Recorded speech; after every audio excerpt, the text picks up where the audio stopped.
नमस्कार मित्रांनो, माझ्या मराठी युट्यूब चॅनल स्वागत आहे. मी अक्षय आपला आजचा ब्लॉग सुरू करूया. आजची तारीख 27/1/2026 वार आहे, मंगळवार. आज आपण गाडी सर्व्हिस सेंटरला आपले 2-3 पार्ट आहे ते मागवावं लागेल. त्या सर्व्हिसिंगला कोणत्या ते माहित पडेल तुम्हाला. इंजिन मधले ते लास्ट सर्व्हिसिंग केलेल्या गेल्यावरची तेव्हा मागवलं होतं, टाइम नव्हतं, बेसिक भरपूर खर्च आले, त्यामुळे केला ना. आता ह्या सर्व्हिसिंगला करू. जास्ती नाही, 2 पार्ट सेल्फ स्टार्ट आणि काहीतरी इंजिनचा टोकर. आणि ऑलमोस्ट आपलं आज गाडीचं ऑइल पण मी बघितलेलं काल, तर म्हणून गाडी सर्व्हिसिंग ब्लॉग बघितला असेल तुम्ही. मुंबईला गेलाय कारण गेले नाही, रीस लोक गाडीचं ऑइलच आपलं ऑलमोस्ट संपलंय. त्या आपण गाडी राईडला नाही गेले, 26 जानेवारी जातो ते पुढे गाडीचं काय सेल्फ स्टार्ट आपलं धक्का म्हणून गाडी जम्प सेकंड गेअरवर चालू करायला लागते, जम्प स्टार्टचा चिकायला लागते, आपण गाडी सर्व्हिसिंग द्यायला आणि त्याच्यावर काय काय जास्त बेसिक सर्व्हिसिंग आणि जे प्रॉब्लेम इंजिनचा तो चेंज करणार इकडे. बाकी बेसिक सर्व्हिसिंग करता तेच करायचे, जास्ती काय नाही. 2-3 सेल्फ स्टार्ट इंजिनचं काही ते पार्ट आहे तो खराब, तो चेंज करणार आहे गाडीचा. आता ते येऊ तर समजेल तुम्हाला नंतर. बाकी नॉर्मल सर्व्हिसिंग, पेड सर्व्हिसिंग करणार आहे गाडीची. आता आपली गाडी किलोमीटर झालेले आहे.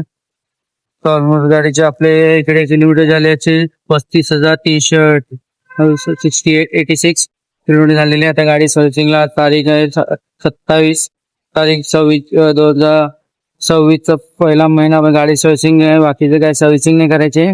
चेन क्लीन केलेले त्या गाडीचा, पण तरी लूप करतीलच आहे. बाकी इश्यू काही नाही गाडीचा. सर्व्हिसिंग नवीन वर्ष केलं म्हणजे आपला उन्हाळ्यानंतरच करायला लागेल. बेसिक सर्व्हिसिंग बाहेर करून घेऊ. बाकीच्या ऑलमोस्ट आपण सगळं केलेलंच होतं सर्व्हिसिंगला. इकडचं आपलं लिकेज होतं, जो फोक लिक तो चेंज केलेला लास्ट सर्व्हिसिंग याचे ते सर्व्हिसिंगला आले तेव्हा.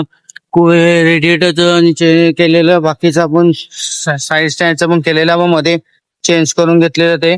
त्या व्हिडिओ बनवले साईड स्टँडचं सगळं सर्व्हिसिंग काय काय केलेलं ते करून घेतलेलं. कूलर काय नव्हतं टाकलेलं, सगळं करून घेतलं. परत दुसरं काय होतं, ऑलमोस्ट बेसिक जे करायचं तेव्हा केलं. आता फक्त 2च पार्ट आहे ते आले, टाइम लागतो. मग आता गाडी आपलं 4-5 आता किती दिवसात जाईल.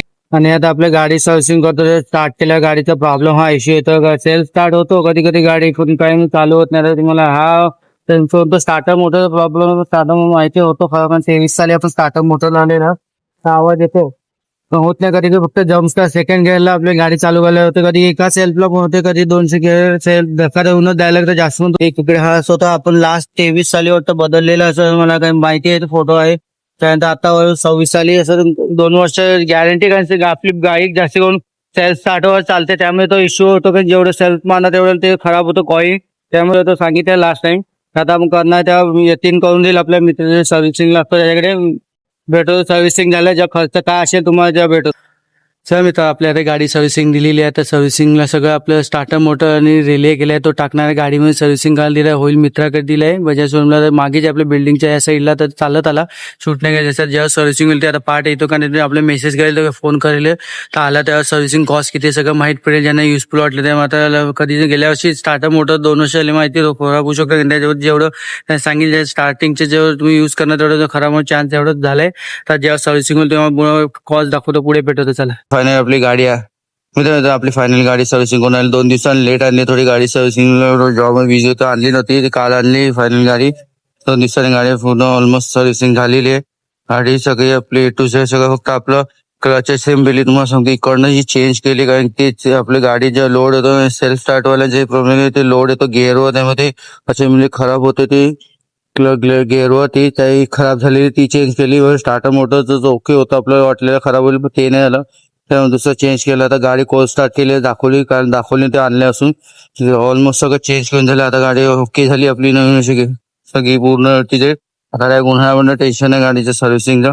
राईडला पण अमाऊंट आपण गेले नाही अशी राईडला, काही असं इश्यू होता, म्हणजे बिनाकाम बंद पडली तर परत धक्का कुठे हायवेला मारत पण नाही, त्यामुळे गेले नाही.